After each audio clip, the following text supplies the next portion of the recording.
The history of the royal family of Hyrule is also the history of the Calamity Ganon, a primal evil that has endured over the ages.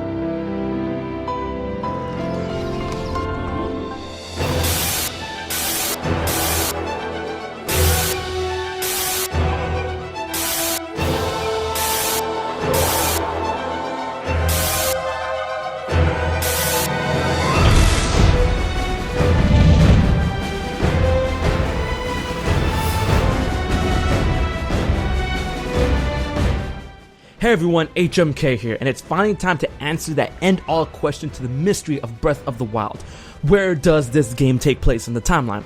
We've already been through this song and dance so many times on this channel and many others out there, but now we have less than a month to the famed release of this painfully anticipated game, and with some new information from Eiji Aonuma himself, I think I finally cracked the code as to where this game could take place in the timeline. And I ain't talking about multiple possibilities of where the game could fall. I have one precise placement as to where this game could fall, and it's thanks to many reasons, and one of them being a very key reason that a lot of people seem to overlook. Before we jump right in, I gotta give in my plug. We're almost at 100k. If I hit 100k before March, I'm giving away a Nintendo Switch, and be sure to enter my existing Breath of the Wild giveaway. Everything you need to know is in the description box below. So with that being said, let's jump right in. So right off the bat, there are many places that Breath of the Wild could potentially fit given the information we knew before the Nintendo Switch trailer. But now thanks to the trailer and a hint from Mr. Aonuma himself, we have potentially singled out a more precise placement. There are theories that the game could be after Skyward Sword on its heels, and then there's others saying that it could be post or pre-Wind Waker in the adult timeline, far in the future in the child timeline, and somewhere in the downfall timeline thanks to its post-apocalyptic nature and connections to the first Zelda game. All of these spots seem pretty valid up until the trailer and the hint that came from Aonuma. In the trailer, a woman states that the history of the royal family of Hyrule is also the history of the Calamity Ganon. Aonuma further emphasizes on this statement when asked about the placement of Breath of the Wild in the Zelda timeline. He said that this line should be taken as a clue as the history of Zelda is repeated attacks that Ganon has inflicted on the land and against the hero. So with that being said, we can use that to help knock out some potential placements, most notably the adult timeline as a whole, as not only does that timeline have the least amount of attacks by Ganon, with it being 2 during the events of Ocarina of Time and during the prologue of the Wind Waker, Hyrule, Ganon, and the Master Sword are all completely lost by the end of the game's events. So even if this were to take place pre-Wind Waker, that would only work against the case as it would knock out one recorded attack, leaving it at a grand total of 1. Not really repeated in multiple here, people. So along with that, we can also knock out any placements in the Unified Timeline as well, for obvious reasons. That leaves the Child Timeline and the Downfall Timeline. In terms of attacks for each timeline, the Child Timeline has a grand total of 3, or 4 if you want to count Xanth's own attack on Hyrule during the Twilight Invasion as an attack by Ganon, cause the only way possible was through his power, so yeah? And in the Adult Timeline, we have a grand total of 6. However, some of these attacks were through other people such as Aghanim and Yuga. However, the Downfall Timeline still has the most attacks by Ganon, so that must mean this game takes place in the Downfall Timeline, right? Well, no, actually there are a couple of key elements, and with our new batch of information that points away from the Downfall Timeline. This game will not take place in the Downfall Timeline, so where will it take place? In the Child Timeline? Yeah, that pretty much is what I'm building up. Now before you dislike, unsubscribe, and report, the devil of this video is really in the details. I'm not going to leave you guys high and dry after making a statement like that. There are a couple of reasons why this game is going to take place in the Child Timeline, and I'm going to hit out the most blatant and easiest examples to explain out of the way. And the first being is the Gerudo as a tribe. They have not appeared in any other timeline other than the Child Timeline, with the games being Ocarina of Time, Majora's Mask technically, and Four Swords Adventures. And I say Gerudo as a tribe, so Ganondorf being a single Gerudo in other games does not count. Yeah, and also the Twin Rova sisters in the Oracle games, 1 to 3 people ain't a tribe, folks. Breath of the Wild has alluded to the Gerudo returning with a young Gerudo girl in the trailer and the symbol on a town in the desert, so their inclusion is all but explicitly confirmed. So their reappearance within the Zelda game could be an indicator of a return to the Child Timeline. Now, what about the Koroks and the Great Deku Tree? Well, that's easy. If this game were to take place in the Child Timeline, the Great Deku Tree would still have been killed by Ganondorf regardless, but his potential sprout is left in question as Link does not grow up to lift the curse on the Forest Temple to allow the sprout to regrow again.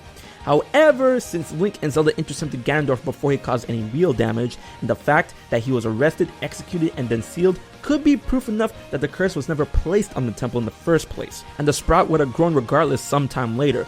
But in that downtime, it could be possible that the Kokiri without their Deku Tree transformed into the Koroks as a type of precaution, or possibly due to fear, as in the Wind Waker it shows that they are very wary. Next up is a bit of a stretch, but as time goes by it becomes more and more apparent that the Zelda team left this in one of their remakes on purpose to tease events to come.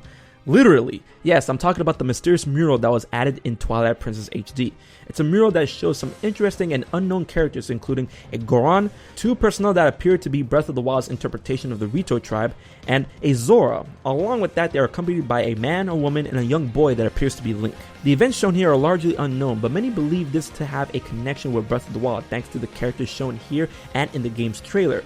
But would this event take place before or after Twilight Princess? I believe after, as this may foretell a legend that has yet to come, as Twilight Princess is full of those type of themes. The royal family, the Twili, the Oka, and the Sheikah all have legends of their own that come to fruition in the game.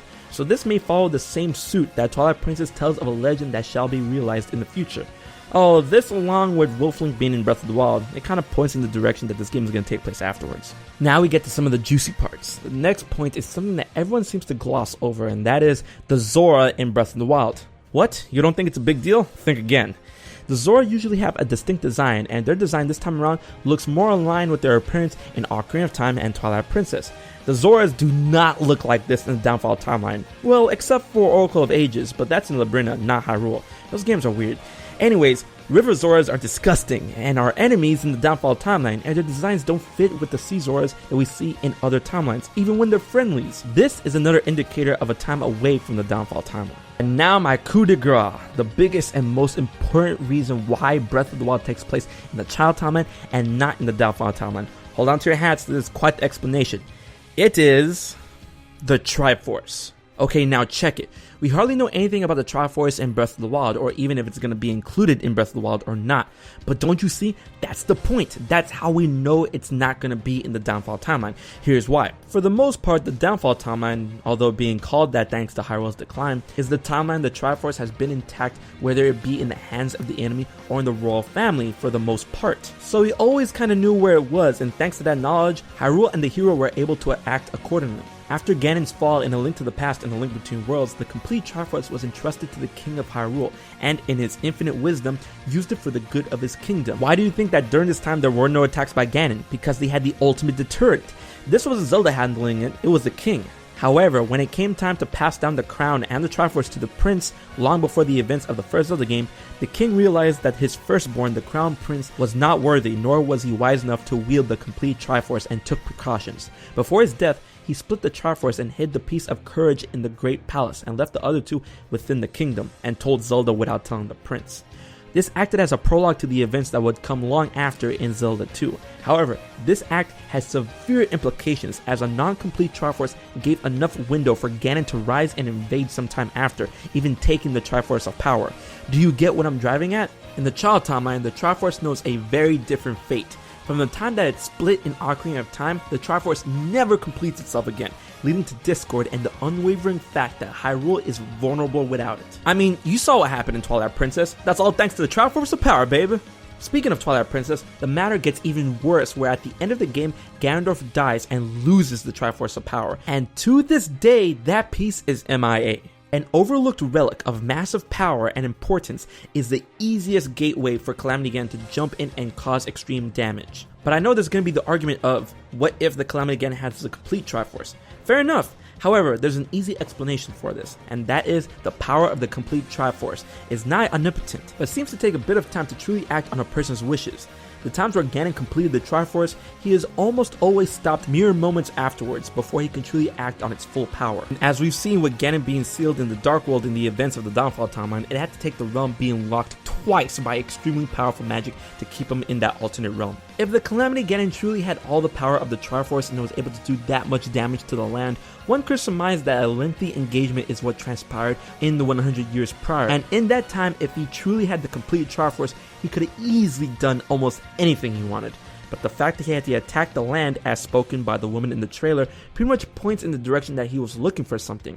A Triforce piece perhaps? So all in all, there are many indicators that are supported by the trailer and Aonuma's statement, and the fate of the Triforce further supports the notion that Breath of the Wild will take place far ahead of the child timeline, long past Twilight Princess and even Four Swords Adventures.